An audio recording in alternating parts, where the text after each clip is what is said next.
as they always are. All right. So we have about 43 individual participants right now, although I see a lot of people with a lot of faces in the screen. I love seeing the families and the couples coming in. We're just going to give it one more minute. For those of you who are just joining us, we had a little bit of technical difficulties. My fault. I sent an incorrect link, but hopefully everybody has gotten their email, although I'm getting a phone call right now, so it could be somebody. Anyway, it is Kindness Week. I think we are good to go. Westborough TV, if you want to begin recording, and I'm going to kick it over to Laura Cernilia. Hi, everybody. We are so glad that you could join us today. Thank you for being persistent and getting onto the link. We appreciate it. We promise it wasn't a test, but we're glad that everyone made it through. My name is Laura Cernilia, and on behalf of Westborough Connects and my other two co-chairs of Spring Kindness Week, Megan Gavalis and Kelly Petralia, I want to welcome you to our kickoff event. We are so excited to be hosting Cody Foss from the Ben's Bells Project today. Cody was going to be at our kickoff event last year before we needed to quickly modify our plans. But as we've all somewhat adjusted to this new way of life, we thought if anyone could capture our attention and lift us up through the screens, it's the story of Ben's Bells. We believe it will be the perfect way to start this week of celebrating kindness that exists in Westborough and beyond, and to get us energized to amplify that kindness through our own intentional actions. We'd love to make this feel as much like an in-person community event as possible. So if you feel comfortable, please leave your cameras on. If you have any questions during the program, please post those into the chat as you think of them. And that includes the kids out there. We want to hear your questions. So ask the person that you're with to put them in the chat for you. And about midway through, and again at the end of the presentation, Megan will share some of your questions and give Cody a chance to respond. Also, feel free to just post comments or things that are inspiring you as we go. We'll be using the chat to provide some important information to you, the first of which is really important for anyone using the closed captioning feature for today. So check the chat now for information on that. This presentation was made possible due to a grant from the Westborough Cultural Council, a local agency which is supported by Mass Cultural Council, which is a state agency. We are so grateful for their generous support. I don't know about you, I'm ready to get started. So I'd like to give a warm welcome to Cody Foss from the Ben's Bells Project. Hi, everyone. Thank you so much for having me. These conversations, they're so much easier when you're in person. This is one of those things where you can want to see people's faces. You want to actually be able to connect with people directly. And just, I think, in the spirit of where we are right now, I know that the organization has done so much just to make this conversation happen. And I'm just thrilled to be here. And the IT thing will not stop us. And I do strongly encourage for you guys to please, if you have any questions, please text them. I don't want this to feel like a lecture. This is supposed to be a conversation. So I'm going to share my screen and we're going to get going.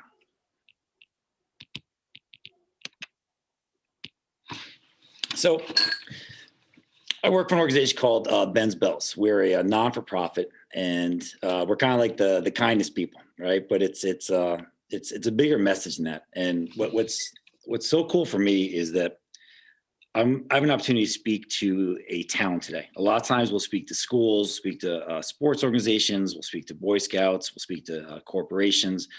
But you guys are doing this right. You guys are trying to do this on a town-wide level. And for me, I couldn't be more excited because everything we do is supposed to be about inclusion, getting as many people as possible involved in this process.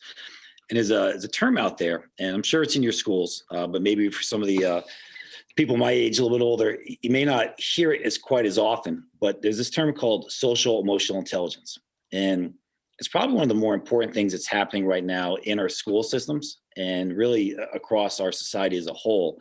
And it's probably the more underlying theme of what we're going to talk about today. And I realize that this conversation we're having today is going to involve some younger folks and some older folks, but this is a word that we all should share together. And it's this idea that, 15, 20 years ago, scientists finally started having a better appreciation for studying a characteristic that wasn't always measured the way it is currently. And that's this idea of social intelligence. How well can you interact with your fellow human being? And for some of you younger people out there that might feel like this just might be one more lecture, it's not. This idea of social emotional intelligence now is being used in so many different ways. So 20 years ago, if you're applying to a college, they wanted to know what your SAT scores were you good at something like a sport or playing an instrument, and that's how they'd measure you. But now, because of this understanding about this human characteristic of the social intelligence, they now want to know that part about you. When we're looking to apply for jobs now, these high-level jobs, they want to know about our social intelligence. It's this idea that we are finally being measured for that, what used to be an intangible of this characteristic. And a lot of what the skill set for kindness is really speaks to that. So for a lot of people, and we're no different as an organization, you have what is a mission statement, right? And our mission statement, sorry, our screen's blocked there for a second, is, there we go, it's just blocked for a second. The mission of Ben's Bells is to teach individuals and communities about the positive impacts of intentional kindness and inspire people to practice kindness as a way of life. But what we're really trying to do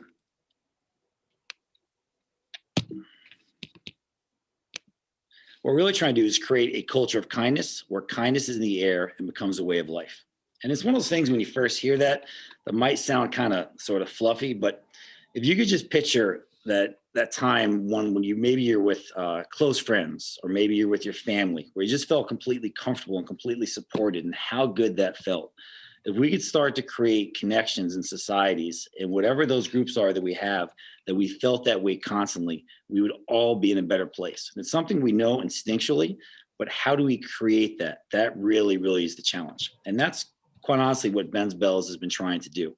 And we do it on many different ways and many different levels. But before we actually get into that, I want to actually share our story. And it starts off as a sad story. Ben's Bells is a legacy organization. Often with a legacy organization, the tribute is to someone that has passed. And in this situation, you see that young, cute boy there, his name is Ben. He's Ben as in Ben's Bells. And unfortunately, it's almost 20 years now. He passed away before his third birthday. The woman right next to him is our founder. Her name is Jeanette. So I don't think I'd have to go and explain what it might have been like for Jeanette to lose her son tragically and suddenly. She had no way of anticipating what happened. It just happened acutely. And she was absolutely devastated. And I think what we have to understand is that all of us at some point will feel sadness. That is a normal human condition. Most of us will feel levels of depression. That basically, in simple layman terms, is being more than sad. What we don't want, what we can't have, is we can't have people amongst us that are suffering. And what Jeanette was going through, she was suffering. She was at a place where she did not feel like getting out of bed in the morning. She didn't feel like eating. She was having a hard time getting forward. And we hear about this a lot. And I'm sure communities like yours have stories how you guys have rallied behind someone. But for Jeanette, the beginning was really, really tough. And she had some stories that she shared, how people in the very beginning, friends and family, they were cooking meals. They were helping her take care of her other son, Matthew. They were taking her for walks. They're doing all the things they could do just to kind of just keep her going. But then things started happening to Jeanette that she observed and noticed. They were actually making a difference. And this is a really interesting part to the story, and actually kind of to why we're here. She talked about one day how she was crossing the street, and someone, a car stopped, waved her forward, but also looked at her, made eye contact, engaged with her, smiled, and then waved her along. She talked about a week later how she dropped her keys, and someone went to pick up the keys and then just picked them up and hand them back to her. They did it by creating eye contact. They looked at her. They connected from one human being to another human being. They made that connection. She started noticing all these small little level things, something as simple as opening a door, just opening a door for someone, but looking at them, making eye contact with them was making a difference. She couldn't quite explain what was going on, but it was just these simple acts of kindness that were making a difference. And then suddenly, as time was going on, a few months became a few months later, she started coming up on the 1 year anniversary of Ben's passing. And and she's starting to feel better, and her friends were helping, and all these acts of kindness from complete strangers that didn't know her story. They were just helping her just to help a fellow human being. She wasn't wearing a shirt saying, please help me, I'm going through a horrible time. No one knew what was going on. They were just doing it to be kind. She wanted to find a way to say thank you. But you got to remember, these are all these kind people were basically nameless. She didn't know who they were. So she came up with this really cool idea. Her and some friends started making these bells, and she hung these bells out through the community of Tucson, where she's from. She hung out, I think, about 400 of them. And it was just a simple idea of just saying thank you. So if people found a bell, it's her way of anonymously saying thank you back to all the anonymous gestures she received. And that was supposed to be the end of it. And then the story gets even cooler. So people start finding the bells. And then the stories start growing and growing and growing. And eventually it got picked up by a news outlet. People started finding out who the woman was that left the bells and why she left them. And then suddenly these folks started reaching back out to Jeanette again. And they started talking about their loss. They talked about how they were inspired by her. And all of a sudden, if you can just picture one person just trying to go out to a community and say, thank you for what you've done. And then that community comes back one more time. And that was it. She had this aha moment. These aha moments are these things when you realize in life, it just makes sense and it clicks, and she got it. This is what it's supposed to be like as a human being supporting each other. But she didn't want what she was experiencing just to be a feel-good story. It was so important to her that this became something that could be replicated in other communities. And this is what I really, really respect about Jeanette. She'd worked at the University of Arizona. She was a teacher. And she wanted to find a way to study the science of kindness so she could replicate it. So she put together a scientific advisory council. She put together programming so this could be taught in schools. And she launched this organization called the Ben's Bells Project. And then some 20 years later, which is basically, we're coming up on our 20-year anniversary, these bells, and I don't know the exact count, but we are somewhere in a ballpark of like 60,000 bells have been hung since our inception, all throughout the country, all throughout the world. And they, let me stop my screen for 1 second. I'll show you guys.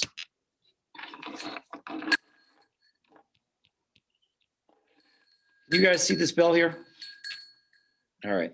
So this is a Ben's bell. This is very close to what the original one looked like way back when. And they're made by volunteers here in the studio. And we have some studios in Arizona as well. And what we do is we literally just put these out in the community, and we hope people find them. If they do find them, there's a message attached. You have found a Ben's Bells. Take it home, hang it, and remember to spread kindness throughout the world. Just that simple message has made such an impact on so many people that this momentum that she's created has gone across the country. And now, again, about roughly 20 years later, we have 4 studios. So I'm speaking to you from the one studio in the Northeast. So we have some work to do together because we only have this one studio here. We are in hundreds of schools where we provide free programming. We do countless workshops. We do assemblies. We try to engage our community on so many different levels. And it all started from this one story, from this one person of observing acts of kindness. And for me, when I think about the story, there's 2 things I'd like you guys to think about. The first one is that one person can make a difference. Jeanette was only one person. She did not go to school for this. She wasn't necessarily destined. She didn't teach this. This is something that she experienced and had the wherewithal to understand how big this was, to then turn it into what is now the Ben's Bells organization. It's one person. So as I'm talking to you guys today, I want you to think about what you might possibly be able to do to contribute toward kindness. The other one is that you really never know what someone else is going through. So the next time you guys are with a group of friends, or you're on a school bus, or you're having lunch, or you're with a sports team, I want you just to look around and realize that we don't always know what someone else is going through, right? Remember, Jeanette, so many people didn't understand the pain that she was dealing with, the suffering that she was dealing with. They just helped her just to be kind. But please realize that the people around us, sometimes we don't know what they're going through. Right? Someone might have lost a loved one. Someone might be sick. Someone's parents might be fighting. There's so many things we deal with. COVID's been a really tough run for a lot of us, but we really, really have to consciously be aware of the fact we just don't know sometimes what other people are going through. So back to Ben's Bells and some of the stuff we do.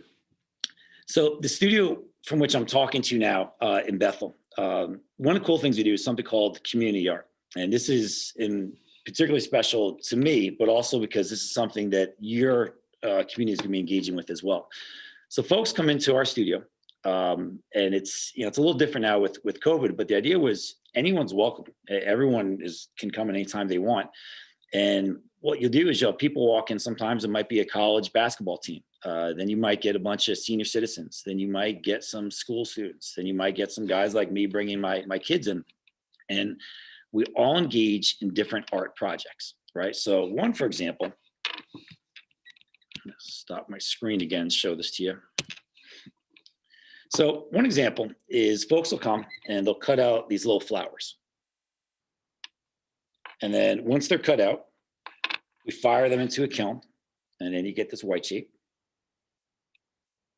And then the next step is we start to paint them. But I want you to picture right now, let's just make believe that this was the college basketball team. They came in, they worked on this for a few hours, they made these. Then let's say a group of, Girl Scouts came. They take these coins and they start to paint them. And they paint different colors. And then let's say they stop, and let's say another group comes in later, and then they apply another coat of paint. And then we put it into a kiln, we fire it. And then we get this. So why this is special to us, and I'll read this to you in 1 second, is this is called a kindness coin. Kindness coins are going to be coming to your community, and we're going to be encouraging you guys to use these. And the way it works is, this is what the message reads. This is a Ben's Bells kindness coin. Thank you for sharing your kindness, and pass it on. Before I get to that, we also have it written in Spanish. So if you guys can see. And the whole idea is for us, if I keep saying we, if I'm trying to include everyone we possibly can, why would we not make it easier for more people to have access to this? There's a ton of folks in this country that speak Spanish. Put Spanish on it. Let's make this so that everyone can do it. The idea of working with these objects, it's not a high skill. People don't come here because they're artists. They're people that believe in kindness in their communities and they want to engage. So now let's use this actual example, right? So all these people came to the studio in Bethel. They made these kindness coins. These kindness coins are now going to Westborough, Mass. And what are you guys supposed to do when you get them? All right, so just think about what I just said. This is a Ben's Bells kindness coin. Thank you for sharing your kindness. Pass it on. So if I had this on my person, and people walk around with them all the time, and I'm hoping you guys do too, and then suddenly, I don't know, you're at the local store and you see a young lady open a door for a senior citizen, and you notice that really kind act, you take this, you hand it to the person, and you just say thank you. You don't have to do anything else. They can read it for themselves. You don't have to make it this awkward interaction. You as one human being to another human being are acknowledging you just did something kind. I saw it. That was awesome. That was cool. And then hopefully they go on the website and they're going to learn a story about the coin that you just gave them was made by all these other people in the community. And then we start getting to the bigger picture about this whole thing of kindness. It has to be we. There can't be the one kind person in the town. There's got to be a lot of us working together to actually make a difference. And something as simple as this little coin can do it, as long as we do it the right way, which it means that people have to come in and volunteer to make the coins. Towns like you have to then take the coins and put them in the hands of people that are then doing kind things. And suddenly this thing starts to grow. So that's an example of something that we do that's community art based. If you guys look behind me, and I'll show you a slideshow in a second, but you guys see that big mural? I'm gonna go closer for a second.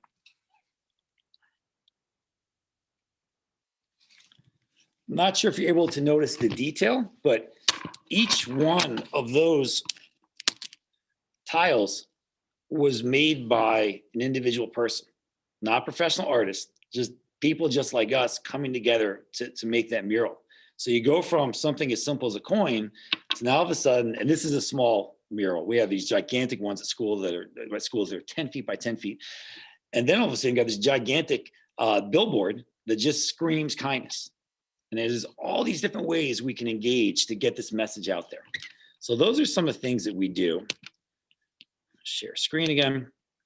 So we have the community art. We do workshops, we do field trips, we have free educational programs for schools.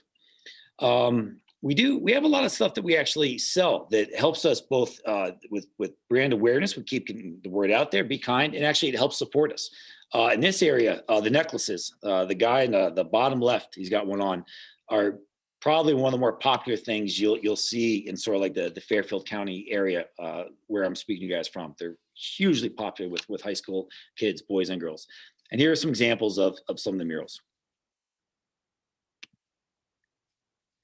So now we're going to move to the part that is by far my favorite part about kindness. And I'm going to come off of sharing the screen again so I can just talk to you guys. So this idea of a ripple effect, right? The concepts it's pretty straightforward, right? If I had a gigantic rock and I sort of dropped it in the water, we would see these ripple effects kind of push out. So in a sense, that's how kindness works. And there's this really neat scientific thing that was observed. The idea was this: if I were to act in a kind way toward someone, I think we could all understand, and it's probably common sense, that I will feel good about myself for acting in a kind way. And the recipient, the person that I act kindly toward, that they will feel good. I think we all get that. The part that's really cool, and I don't know if everyone kind of gets it, but I think once we talk about this, it'll make sense, is that anyone that observes that act of kindness, they will be influenced as well. So think about that for a second. I did a kind act. I opened a door for someone, all right? The person that I opened the door for, he or she felt good, I felt good, and maybe the person behind them saw that interaction and they feel good. So one simple act can have this ripple effect and connect to multiple people.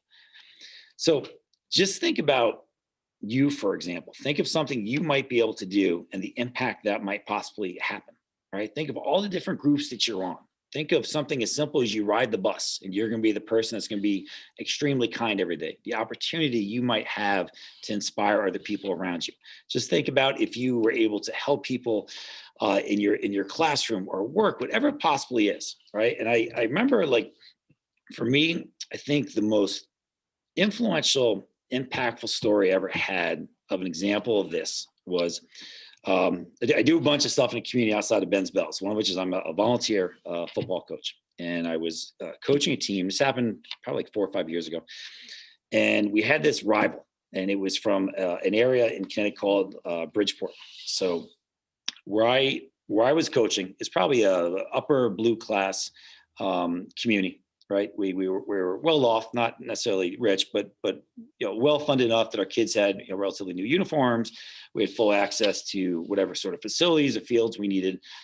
Bridgeport was a poor community. They did not have nice uniforms. Their field literally was right in front of a prison. So we had two contrasting towns, and we had developed a pretty significant rivalry with Bridgeport. Always close games.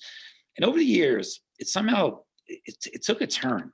Like one game, something happened where some of the coaches got kind of chippy at each other. Another time, some of the parents were kind of going back and forth. The kids started feeding off it. They started kind of going back and forth.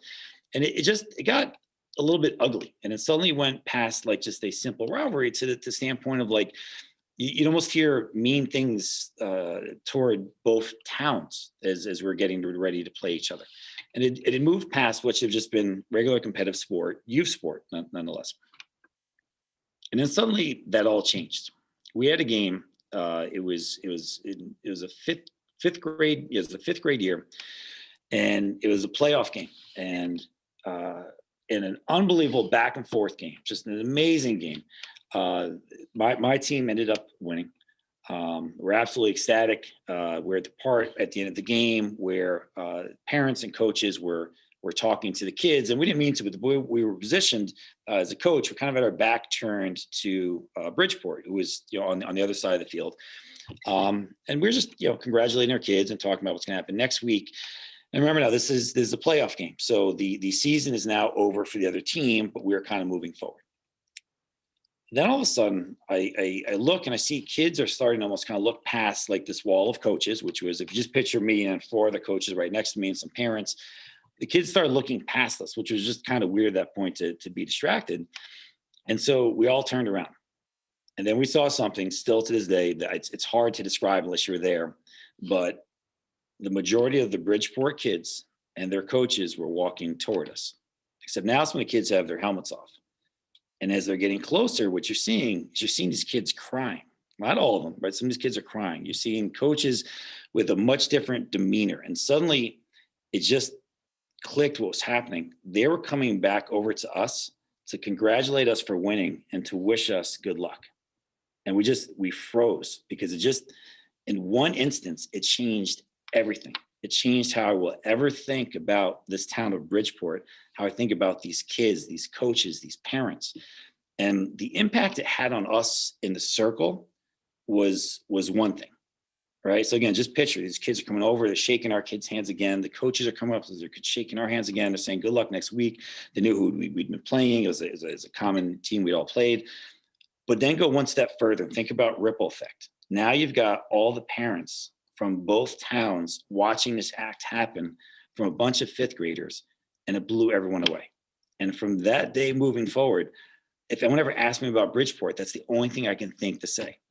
And it's just an idea of just how powerful 2 minutes out of their life could be, 2 minutes out of your life could be to impact someone else.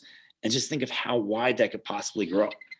And that is like the superpower about kindness that we all have, right? You can do a kind act and have no idea what it might mean to someone else. It could literally change their way they would view something. It could be like Jeanette, you could change their life. You could lead to something that is so much bigger than you ever possibly imagine. And all you need is one person. And you don't have to be an adult to do this stuff. Quite honestly, we're going to talk about this more later. Younger people are better at doing it sometimes than the adults are. So anyway, I just wanted to share that story. I wanted to talk to you guys a little bit about the cool part about kindness and like the impact it can possibly have, and a little bit about our organization before we kind of dive into the science part. But I'm also hoping that we're going to take a little break from the talk for a second and just see if you guys have any questions that you would like to discuss. If I can answer anything, just let me know. I think we're going to just take a minute, see if any questions popped up.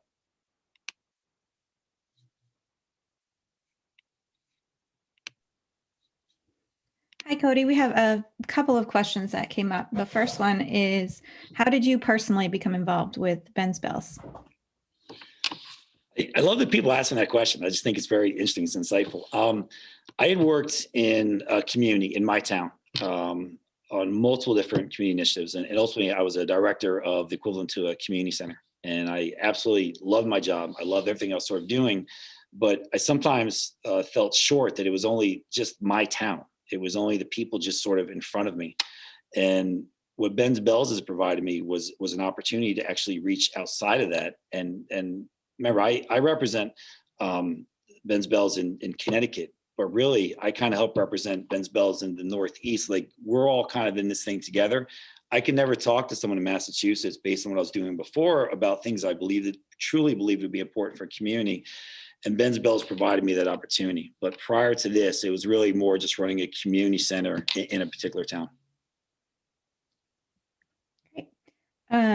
You mentioned that you have over 60,000 bells that have been made. Do you have any idea how many coins are in circulation, or what's the furthest you've heard of a coin or a bell traveling? So bells have gone across the world. I don't know what would be the furthest one. I have to look into that. I know somewhere on our website, we have some neat stories where they're found.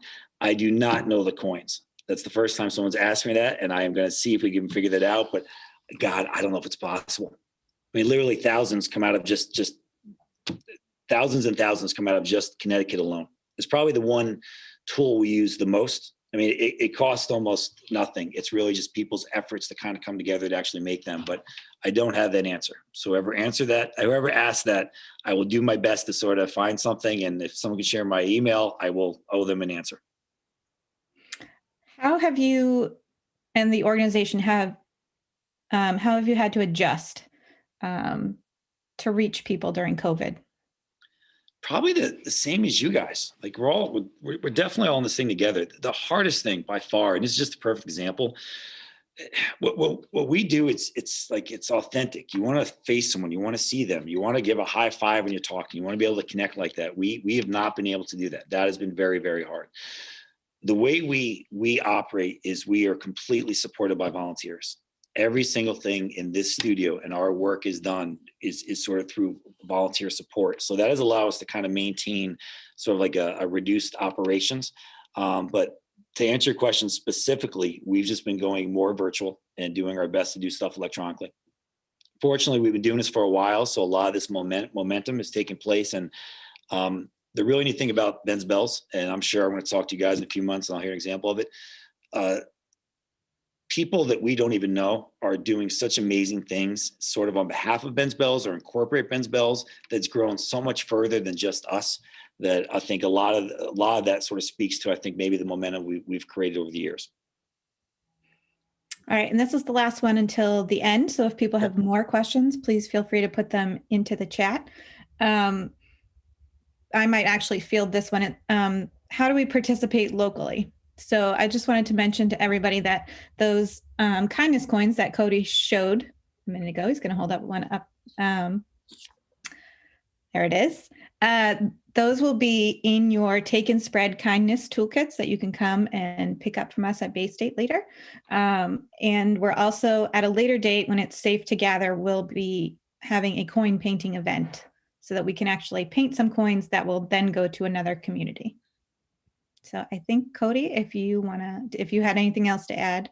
Just add that quickly. So that's what I'm super excited about, because when you guys can participate in making those coins and they come back here and we fire them and get them out, because we're having a chance to speak to each other and we're talking about the story of the bell, and we're going to talk about the skill of kindness. It means so much more when you have that information before you start painting. Because like the last thing we ever want to be is just an organization that's doing like painting projects. We're not. And that you guys, that we're spending this time together and you're going to understand the information about why we make the coins and what do you do with the coins. That means the world to me, because I know that you guys will be able to represent things the correct way up there and then share this information. So anything I'm saying, if there's any value to it, please share it. It's the only way this works. So I'm very excited you guys are going to be doing that soon. Thank you, Cody. Okay.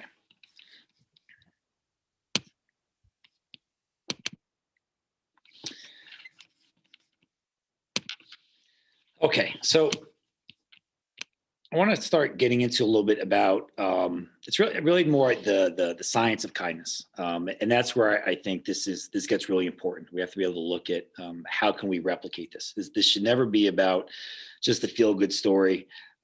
This definitely has nothing to do about me. There's nothing that special about me. My job should be to share information that's out there, so that we all have it, right? And for us, kindness is the one thing that we believe as human beings can connect all of us. Language gets real important, right? So we don't want to be the niceness people. We want to be the kindness people. And a lot of times, nice acts are mistaken for kind acts. And it's the kind act that is sometimes the uncomfortable conversation. The kind act is where you have to work a little bit harder. You know, if you, I don't know, if you saw someone in your class, and this might sound silly, but you know, say they had something in between their teeth, right? And you felt bad saying something to them, so you didn't. But then for the rest of the day, it's quite possible that person is going to be walking around with something in between their teeth. And maybe that's a really simple example, but it kind of gives you an idea of like a little bit of the difference, right? If you're kind, you're going to do the harder things that someone really, really actually needs, right? And that's where we want to start focusing. And we also want to focus on this idea of intentional versus random, right? So my coffee, for example, I see this all the time. You go to Dunkin' Donuts, and it's beautiful. It's awesome. And someone will buy a cup of coffee for the person behind them. So maybe it's in the drive-thru, right? They pick up the coffee for the person behind them. Such a nice gesture. But if you think about it, right? So let's just say I did that this morning, and I didn't. So I'm gonna have to kind of make this up. But I bought a cup of coffee for the person behind me. I don't know much about that person. I did it quite honestly because it makes me feel good. There's definitely a kind sort of component to it, but not knowing that person doesn't necessarily make it intentional, meaning that person could have just cut off 4 people to get in line behind me and I'd have no way of knowing, right? So intentional kindness is really where we want to go. One of the best examples I can think of is that kindness coin. We want to give that coin to someone that we saw do something kind. We want to validate that act. But as I'm going to keep kind of going through some points or some verbiage or words that we think are important. I think where this conversation changes, because what's probably the hardest thing for us at Ben's Bell is this idea that the kindness is just simple and it's just easy and it's, it's rainbows and unicorns, and it's not. It's hard work, and it's also driven by science, and it's one of those things that we just can't assume that we sort of know how to do it, right? And what really drives us is this idea of the science. So in this case, understanding the nature of our mental experience. And that brings us to the 4 topics that I want to go over. So the first one is, as you saw on the slide before, understanding our brains. When we do that, something very unique happens, right? If I had a screen that showed all the different faces here, I would probably see a lot of faces or people that didn't necessarily look like me, right? So what ends up happening is that we spend too much time as people looking or finding what our differences might be, right? It might be a boy, it might be a girl, it might be a man, it might be a woman, it might be someone that's very religious, it might be someone that doesn't believe in religious. The person might be black, they might be white. There's so many differences out there, But the one thing that for whatever reason we seem to miss sometimes is that we're all human beings. We all have pretty much the same brain. We are wired in very similar ways. And that's science-based. And when we can start looking at each other as human beings and not looking at our differences, suddenly kindness becomes a lot easier because you realize just how unbelievably connected we are. And I'll give you guys some examples a little bit later, but that's our first thing we want to do is be able to relate to each other as human beings. And science will share some of that. The second thing is we need to work on the skill of being self-aware. The third section is we want to become aware of others. And then the fourth section, once we've kind of honed in all these skills, is we want to work on actual kindness. And kindness sometimes is kindness to yourself, and sometimes kindness to others. If you guys see the slide, we've got a caption called the Platinum Rule.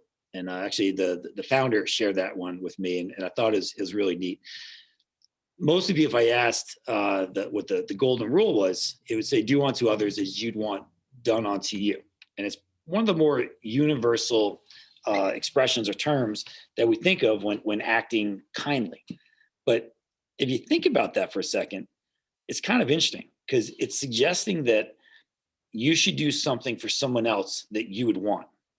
And it's close, but what if, for example, you're quiet and you're shy? Well, let's just say your best friend is very outgoing, you're extroverted. What if all you wanted on your birthday was just a quiet little party with a group of a few of your close friends and family, but your friend that's outgoing wants to throw a party with every single person that they know? Because they're outgoing, they might have thought that was a good idea because it's what they wanted, but it probably wasn't what you wanted. So now picture that concept when you're actually thinking about how to be kind toward others. It's just one more layer of thinking about really learning something we're going to talk about in a minute about being empathetic, about what it is that people actually need, not what you would want for yourself, but what is it that they need. So when we put all these together, we call these our 4 tenets. These are the 4 things that we do. Basically, we try to every day to prove upon being kind. So the first thing we have to establish is that kindness is a skill. And this is where, again, I don't honestly think they respect enough really what kindness is. But it's a skill that's been shown now through science. But when we think of other examples, then suddenly it makes sense. So in other words, if I asked, a bunch of students, if you guys work harder at studying, will you get better grades? They'd all say yes. If I asked them if you worked on a free throw, for shooting a basketball, would you get better? They'd all say yes. If you practice your violin, will you get better? Everyone's going to say yes. Kindness is the same exact thing. So if you're doing a project or a task or it's something in school or it's one of the activities you guys have lined up for this week, please take it that way. Don't ever assume that you're so good at being kind, you've got this thing down pat. It's something we have to work on constantly, and that's for kids and adults both. There's this really cool concept, especially for the younger people listening, called neuroplasticity and neural pruning. And all that really means, the neuroplasticity part means that your brain, especially when you're younger, all it wants to do is expand and adapt and take in as much information as it possibly can. That's the super cool thing about being young. You guys can learn any single thing you want. Problem is, as you get a little bit older, you start getting my age, there's something called neural pruning. And it's just picture like a bush or a hedge that kind of got too overgrown. You have to kind of cut it back. The brain will start to cut off parts of the brain that just aren't being used. So this skill of being kind, if you work on it at a young age, you can become outstanding at doing it. You become amazing at doing it, and it can be a part of your life forever. If you don't, or if you're a little bit older, it's not like you can't do it, but it's just harder. So really, let's just stick with the inspirational parts of this, the optimistic part. Younger people listening, this is the best time ever for you to work on that skill. And let's kind of like we talked about before with the categories of social emotional intelligence, don't just be a good athlete or a good musician or a good student.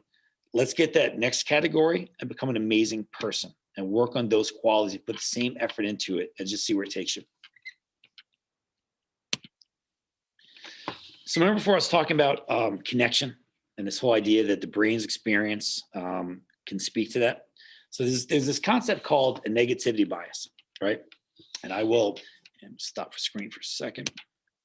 So I want you to picture this. It's going to seem kind of weird for a second. We're going back hundreds and hundreds of years ago. Everyone on these screens, we are a tribe in prehistoric times, and we've got a big campfire going. And then all of a sudden, we hear these gigantically loud footsteps, right? And it's the meanest looking dinosaur you've ever seen in your entire life. What do you think we're going to do when we hear the dinosaur?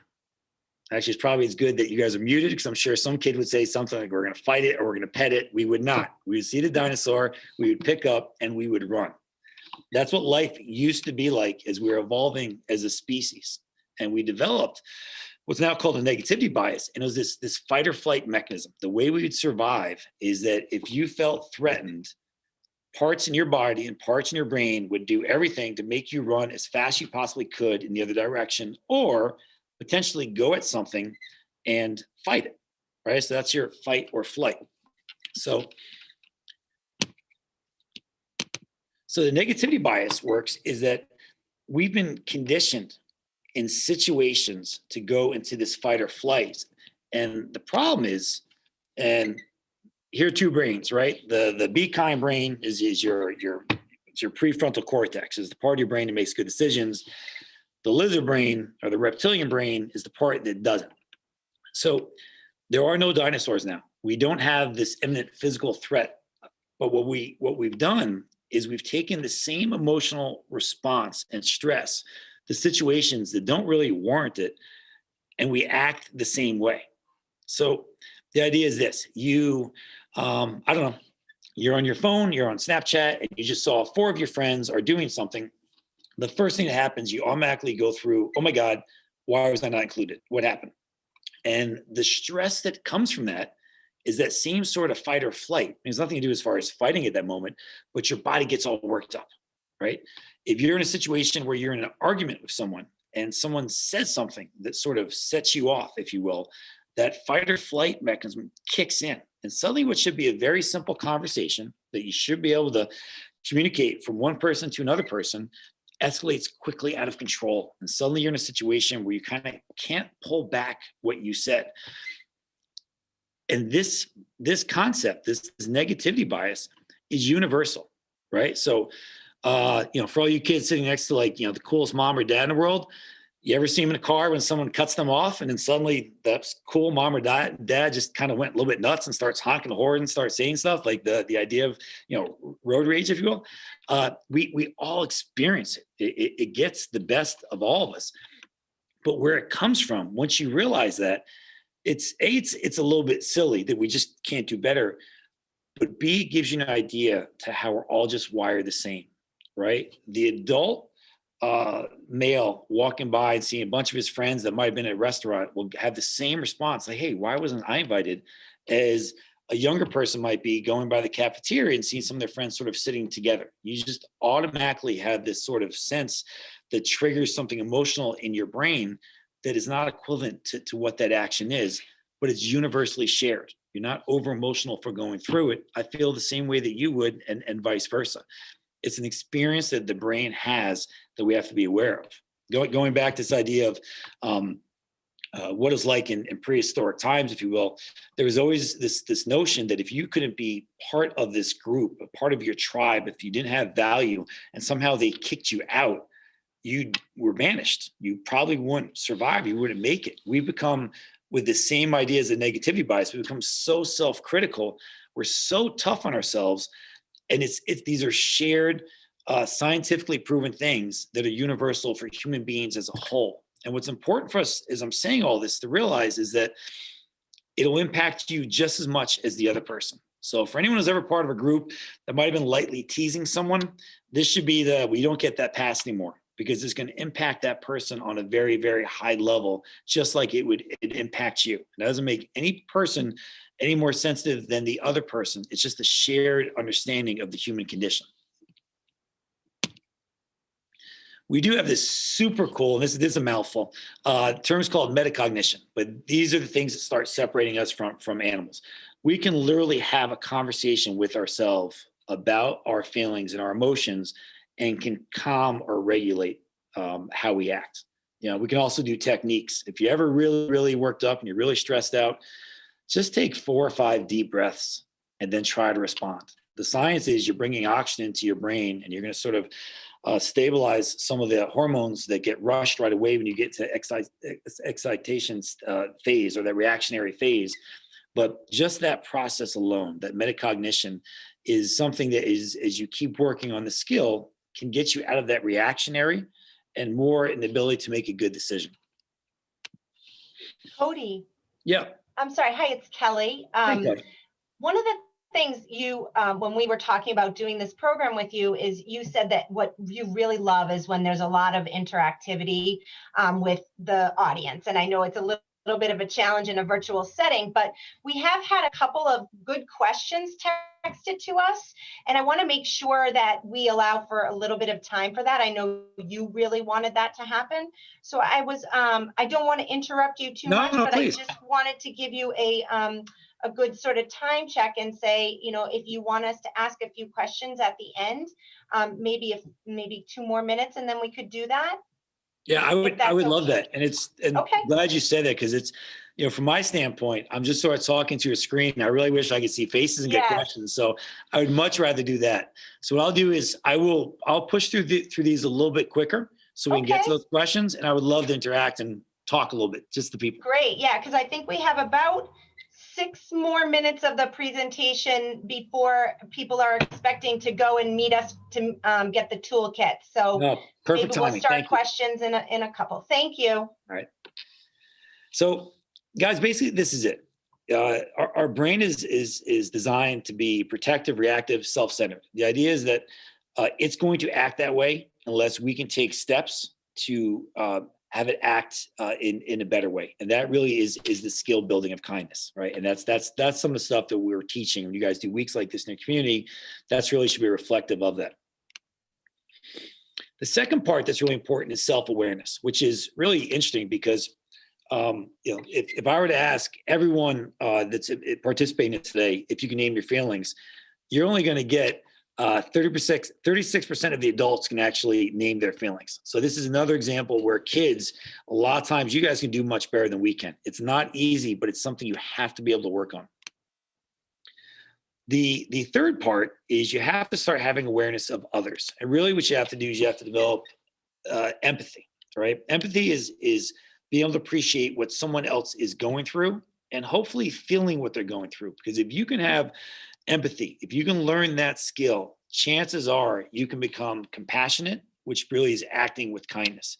We don't necessarily want just sympathy, right? Sympathy is more like being nice versus kind. Sympathy is you feel bad for someone, but you may not be doing what it is they really, really need. So empathy is where we want to start pushing. And then we want the skill of kindness, right? And I think I mentioned before, there's a lot of, I think instinctually we can think of things we can do for other people, but self-kindness sometimes is as important. And this is a neat quote. Talk to yourself like you would to someone you love. I'm always amazed at how hard we can be on each other. Remember that idea of being self-critical. And we just don't give each other a break. And we do this exercise with people sometimes. We ask them to put a rubber band on their hand, on their wrist. And every time they have a negative thought, so you start the morning off, you just took a shower, you get on a scale, negative, you switch the band over.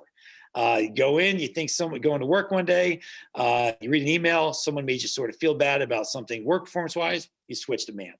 And by the time you get back and forth with all these bands, you might get a better appreciation for just how critical we all are, not just people supposedly being sensitive, we all are. So to review real quick, understand our brains. Let's become self-aware. Let's become aware of others. And let's start really demonstrating kindness in action. And I'm going to just go forward to this slide. You can't stop the waves, but you can learn to surf.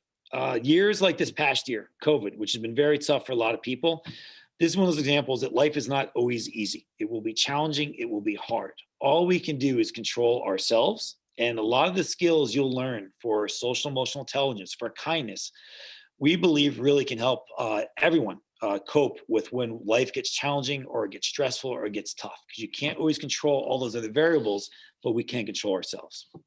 So in a quick sort of summary, I'm going to make that my last slide, and I'd like to open things up to questions.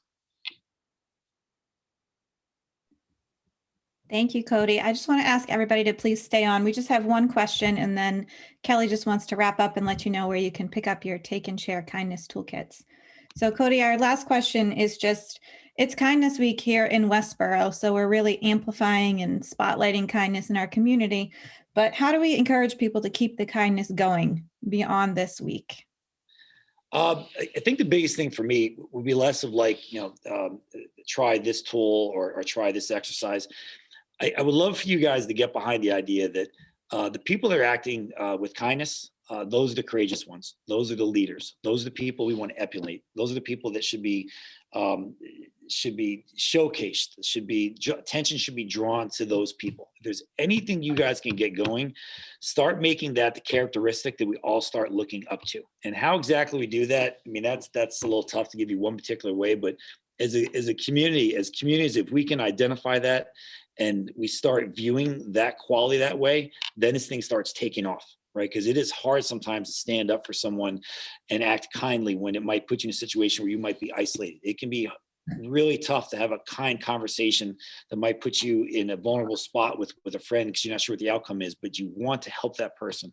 I would more than anything else want to make sure that we associate that word courage and kindness, and that characteristic is what we all need and we all want. Thank you. Thank you so much, Cody. Thank you. My name's Kelly Petralia, and I'm the Executive Director of Westborough Connects. And we are so grateful, myself, Megan, and Laura, the co-chairs of Kindness Week, to have Cody. I mean, we have been speaking with Cody for years about coming here and had to delay it because of COVID last year. So we're just grateful that you could come and help us kick off what we hope is going to be a great and special week here. We hope that all of you attending today feel a sense of connection around this simple yet really powerful thing that is such a positive force in our community. We know there is kindness all around us, whether you live in Westborough, Northborough, Hopkinton, Shrewsbury, Natick, wherever you are. We know there are people from all over here today. This week is about celebrating it with gusto.